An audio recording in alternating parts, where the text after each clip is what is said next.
Welcome to Jenny's Kitchen, and I'm Jenny. Have you ever thought what makes us feel corny this time of the year? Is it because we're going to bite into these succulent ears of corn with our fingers like a 6-year-old? Or perhaps it's because we're anticipating that juicy crunch as we bite into every kernel. Have you ever thought about all the ways that we use corn? We have cornmeal, corn pancakes, cornbread, corn muffins, corn soufflés, corn puddings, etc., etc., etc. Corn has been a staple with us since it was first introduced to America by the Native Americans. On today's show, I want to show you how to prepare 2 of my favorite corn recipes, corn chowder and double corn muffins. So let's get started. The first thing we're going to do this morning is we're going to make some fantastic, moist, and sweet cornbread. Now, yes, you can go to the market, and yes, you can pick up a box of mix, but what you really want to do is make it from scratch. No preservatives, no nothing, just fresh whole foods. So, many of you will use a bowl to mix your cornbread in, which is fine, but I found if you mix it in a pitcher, then when you're pouring in your batter, voila, it's so easy. So let's start this morning with some beautiful ground cornmeal. And to that, we're going to add some all-purpose flour. And we're going to add some baking powder. And some sugar. And, about a 1/4 teaspoon of salt. Now we're going to mix this up until it all becomes a yellow, pale yellow color. And as you can see, that's just what this has become. Now we're going to mix our liquid ingredients together. So we're going to take a couple of beaten eggs, and we're going to take some wonderful yogurt, which is plain, not the sweetened kind, or sour cream. And we're going to add that to our mixture. And some milk, or half and half. And then we're going to stir this up. And then we're going to add this to our dry ingredients. And we're going to stir it up. And when you stir it, you don't want to stir it till it's a fine, smooth batter. You just want to incorporate it until everything is wet. And it doesn't have to, it can have a few lumps in it. Lumps are okay in cooking. They really, really are. Okay, and this is what your batter will look like. Okay? And now we're going to pour this into our tins and get started on our soup. And last night, I made a fabulous stock out of chicken and whole onions and carrots and celery and lots of herbs, parsley and chives and lots of garlic. And you're just going to pour it into your pot. We're going to add a little bit of water because it's a very rich stock. Maybe we'll add a cup or 2. And then to really, really get that true corn chowder taste, we're going to take the cobs of the corn that have been stripped. Now I stripped these last night to get the kernels off. So we're going to add that to our pot. And we're going to turn on our flame to about, medium. And we're just going to let this cook. Let's shove these kernels down in, these corn cobs down. Okay, very, very good. Now, we're going to get started on our vegetables. And what we're doing is we're going to take some chopped bacon, and we're going to add that to our pan. And we're going to cook this low because we just want to render the fat as much as possible. So let's get this here turned on.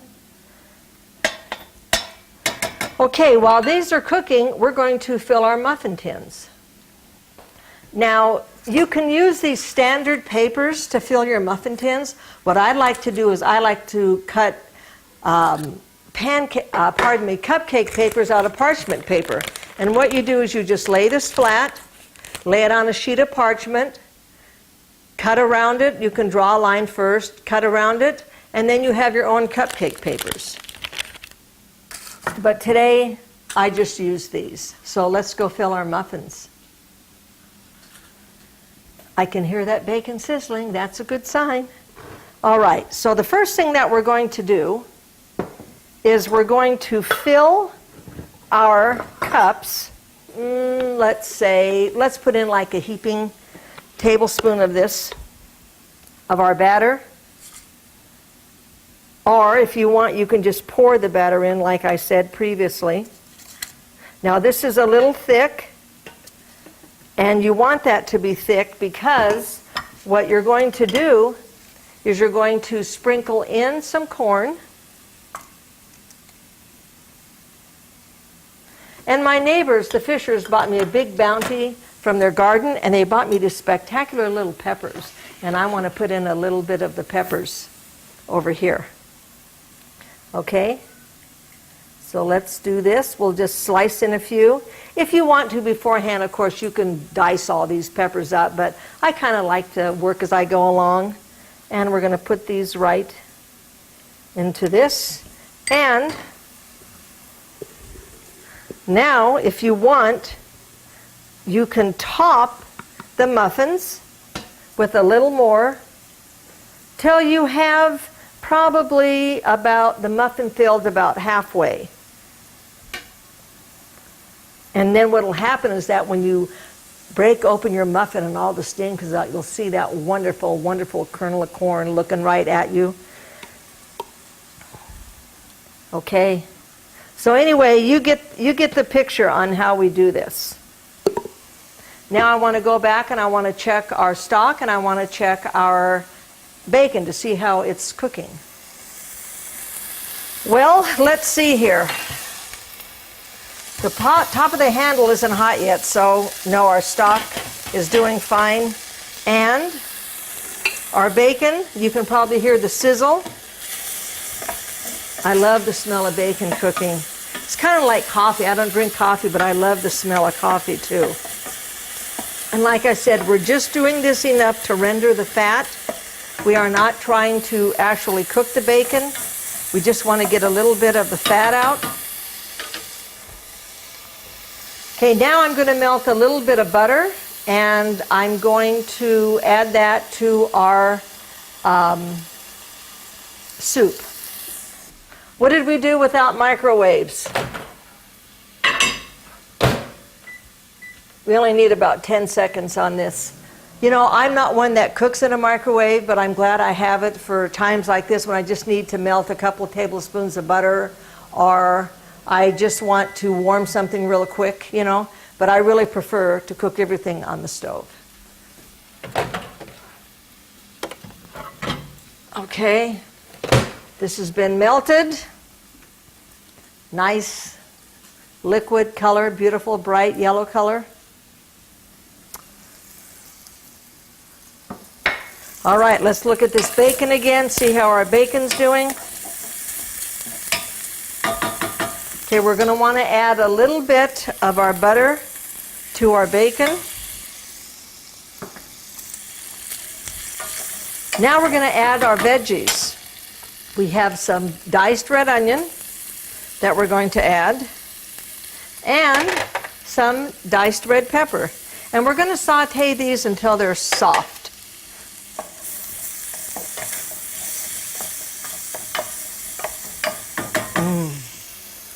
Oh, that aroma is divine.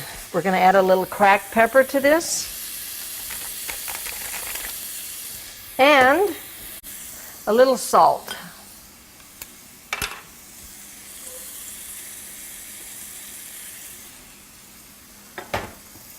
We're going to give it another stir and let it just cook away. And let me see. Nope. It's just starting to come to a boil now, so we're going to turn it down just a little bit. All right, let's get back to our muffins. And here we are, we're at our last muffin that needs to be filled. So we're going to just pour this out from the pitcher. And there you have it. Now, you have an option. You can either put olive oil and melted butter right into the batter and stir it up, but what I like to do is I like to melt the butter and just kind of maybe take a 1/4 teaspoon and kind of just drizzle it over the top. That way I'm sure every single muffin has a nice buttery flavor. But again, as I've always said, create your own essence. The choice is yours. Okay, we're going to pop these into the oven for about 10 minutes at 400 degrees. Make sure you preheat your oven first.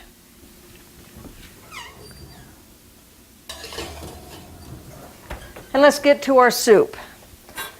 All right, right now we have the corn cobs that we're going to be taking out because it's given our broth a real rich aroma. And let's get our pair of tongs and pull these out.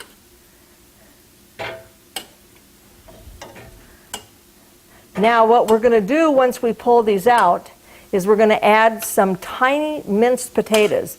I'd say maybe take a large potato, cut it in half, and then mince it. And you'll get pieces that look kind of like about this size here.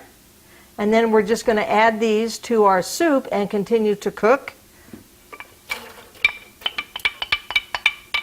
This may be a long process for you, having to do these steps individually, but the outcome is spectacular. Okay, we're going to put our lid back on.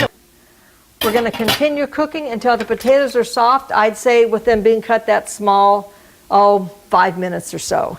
And as you can see, our vegetables here have all sauteed. You have your bacon, your red peppers, and your onions.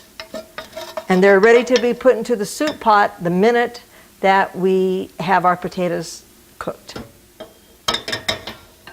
Okay, let's check those muffins and see if they're ready to come out. Do they ever smell good? Oh, look at, they've risen. They're a beautiful golden color. Now, most of you guys use a toothpick to test. I like to just use the tip of a knife. Came out clean. My muffins are cooked. All right. So with that in mind, let's get back to our soup. Now, let's check our pot and see if our potatoes have finished cooking. So here's an easy way that I use to see if they finished or not. What an aroma. I put a couple on the back of the lid and I smash it with the back of my spoon. See how easy that smashed? No crunch. The potatoes are done. Okay, so we're going to turn this off. And now we're going to puree this in batches.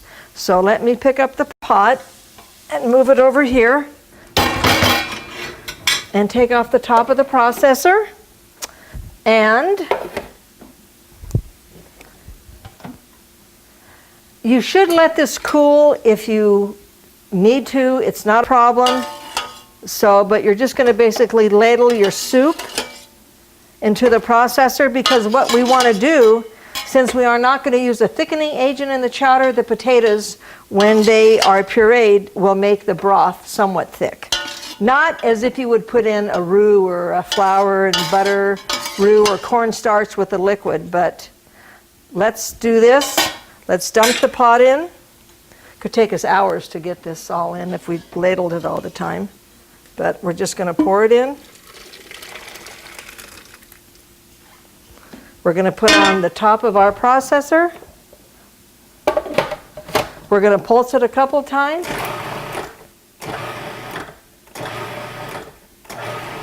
Voila, that's it. Let's take this off.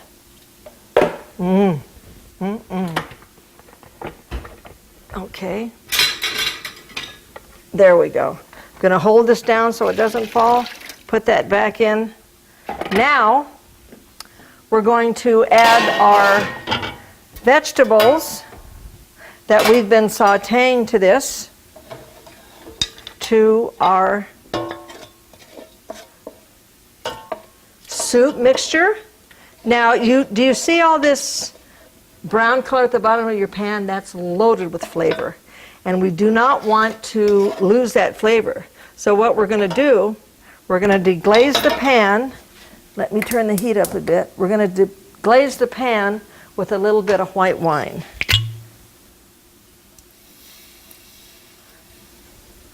Oh, what the heck, let's just use it all. And then once these little brown bits come up, they're already starting to do that. It's almost like it washes your pan for you. And there you have it. We're going to add this to our pot. It's going to give it some nice flavor. We're going to pour in our corn. I shucked about 4 ears this morning. We're going to add those to the pot. And we're going to add, maybe a couple quarts of milk. I like to use half and half. And then we're going to let all of this cook down. And right before we get ready to, this is so beautiful. You can see the red peeking out from underneath the yellowish white, that kind of cream color. It's absolutely beautiful. The little red onions. Let me see if I can show it to you. I know what we'll do. We'll do it like this. Isn't that pretty? Isn't that absolutely beautiful? Okay, so we're going to adjust our heat on this. You don't want to cook corn on the cob for more than 3 minutes. The same goes for your soup. You want that crunch. You don't want it to taste like it's just come out of a can. I mean, you can open a can and get that soggy taste. You want to do something that's really, really fresh. So we're going to let this cook for about 3 minutes, and then we're going to add our herbs. So while this is cooking, I thought I want to show you how to make some cream corn. Now the first thing you're going to do is you're going to start with an ear of fresh corn. You're just going to husk it and break this off. Then I kind of rub the silk. And then you're going to take your knife and you're going to, let me move this out of your way so you can see what I'm doing.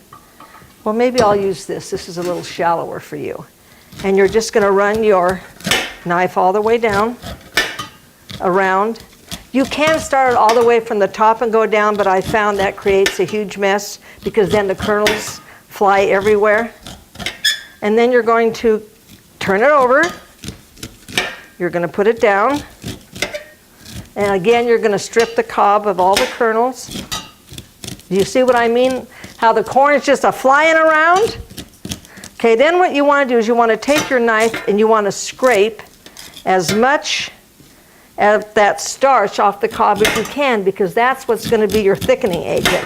When you buy cream corn in a can, you get nothing but starch, a lot of flour, a lot of thickening like that. I just like to do it the natural way. After all, corn is a very starchy vegetable. Anyway, you're going to do that, and then we're going to add it to our pan.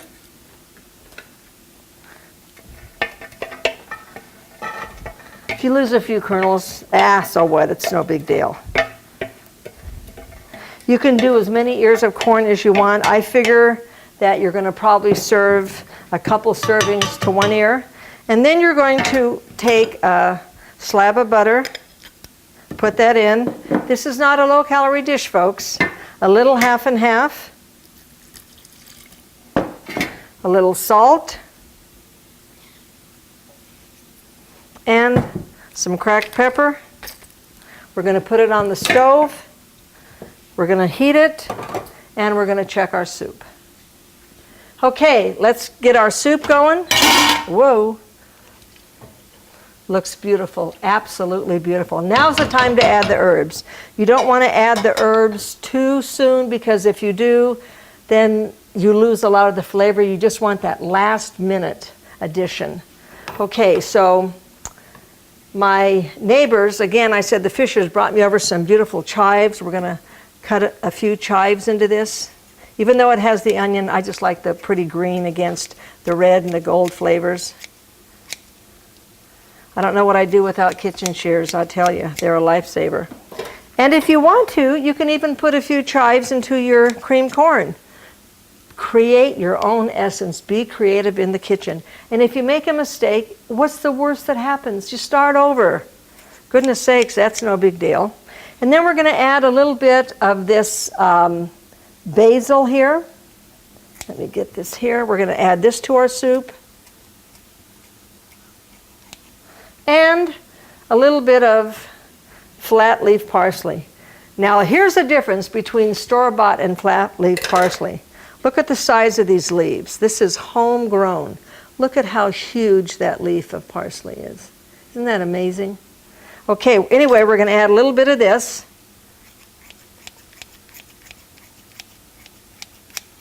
We're going to give it a stir. And now we're going to get ready for our presentation. See you at the table. Autumn is my favorite season of the entire year. Not because it's the month of my birth, but because I love the colors, I love the sounds, I love the aromas that autumn brings with it. I love to set a beautiful table when autumn comes. I love to entertain when autumn comes. You can entertain inside, you can entertain outside. I just love autumn. Well, here we have it, our presentation. Here's our cream corn. As you can see, it's more corny than it is creamy, which is what you want. You can see all the little separate kernels. They aren't globbed together like you'd get if you had a can of corn. Our delicious corn muffins. Now I like to remove the papers. You can leave them on, choice is yours. And I made a little honey butter. And basically what you do is that you take a cube of butter, put in a teaspoon or more of honey, depending on how sweet you want it, whip it up, voila, there you have it. Now, here's our wonderful, delicious corn chowder. You will be amazed when you see all these beautiful, beautiful colors. Oh, I wish you were in my kitchen just to smell this. This is so beautiful. So beautiful. Look at how hearty the soup looks. Now, as Emerald would say, kick it up a notch. You can add some fresh cracked crab to this, or you can saute some pancetta for a little crunch and add this to the to the corn chowder. I just like it plain. So with that in mind, thank you for joining me today on Jenny's Kitchen, and I'll see you on the next show.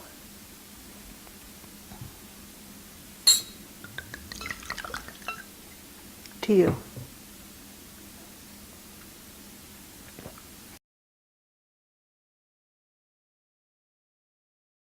Double cornbread. 1 1/2 cup cornmeal, 1/2 cup flour, 3 tablespoons sugar, 1 tablespoon baking powder, 1/2 teaspoon salt, 1/2 cup milk, 1/2 cup sour cream, 2 tablespoons olive oil, 2 tablespoons melted butter, 2 beaten eggs, 1 cup creamed corn or corn kernels. Preheat oven to 400 degrees. Grease an 8-inch square baking pan or line muffin tins with 12 paper cups. Combine all the dry ingredients into a bowl.